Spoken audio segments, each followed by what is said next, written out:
Hello and welcome. You know that little collection of boxes with the blinking lights sitting somewhere in your house?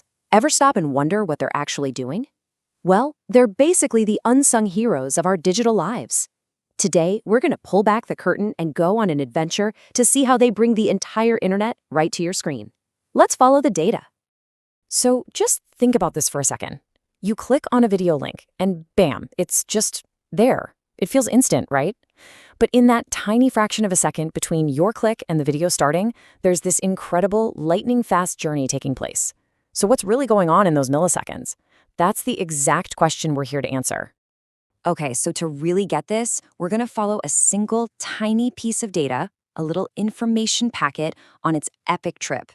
It starts way out there on the massive global internet, and its final destination is your device. We're going to track it all the way from the outside world, right through the wires in your wall, to its very first stop. And here it is. Our data packet's first stop is the official gateway to your home network. This is the box that connects you to your internet service provider, or ISP.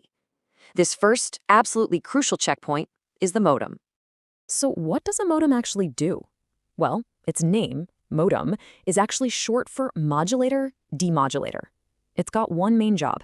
It takes the analog signal that's traveling over the cable or fiber from your ISP, and it demodulates it, or converts it, into a digital signal that all of your devices can actually understand. And yep, it works both ways. It also modulates your outgoing data from digital back to analog. You know, the best way to think about it is like this. The internet signal coming into your house speaks one language. We'll call it analog. But all your devices, your computer, your phone, they speak a totally different language, digital. The modem is a brilliant, super fast translator that sits right in the middle, making sure they can all communicate perfectly. Without it, nothing gets through. It's that simple. All right, so our little data packet has been translated. It's now speaking the right language. But it needs directions, right? It's inside your house now, but where is it supposed to go?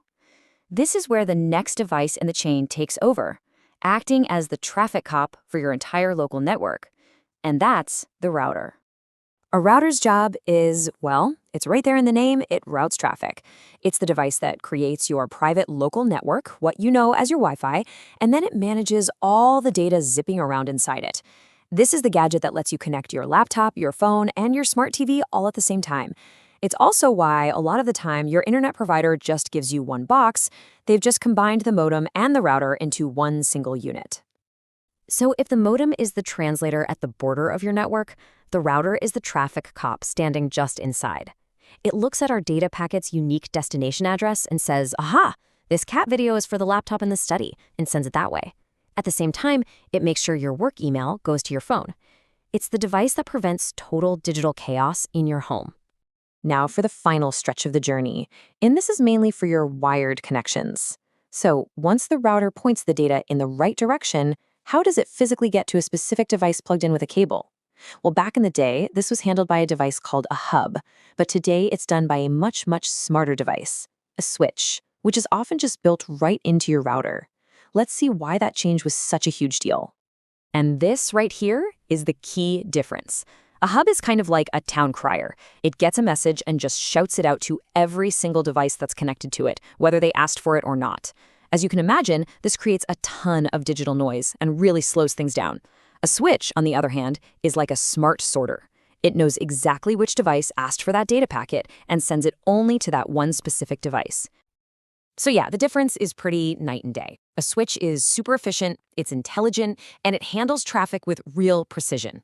A hub is the total opposite. It's inefficient and dumb, just blasting data everywhere.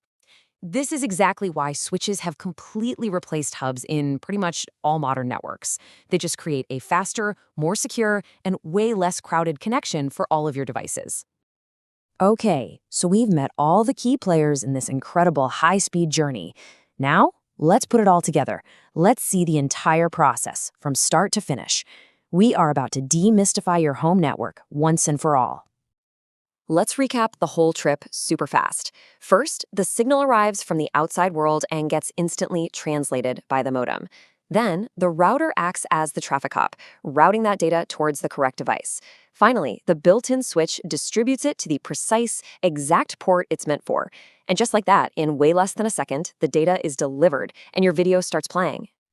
So, what's the really crucial takeaway here? It's that these are not just a bunch of interchangeable boxes. The modem, the router, and the switch. Each one has a distinct, absolutely vital job to do. Their team. A high-speed system working in perfect harmony, doing this millions of times a day just to connect you to the digital world. And that's it. The incredible journey of data demystified. Now that you know the role that each piece of the puzzle plays, the translator, the traffic cop, and the smart sorter, it kind of raises a new question, doesn't it? Is your own home network actually up to speed? A single weak link in this chain, like an old, slow router, can be the difference between smooth streaming and, well, that dreaded buffering wheel. Thanks for joining us for this explainer.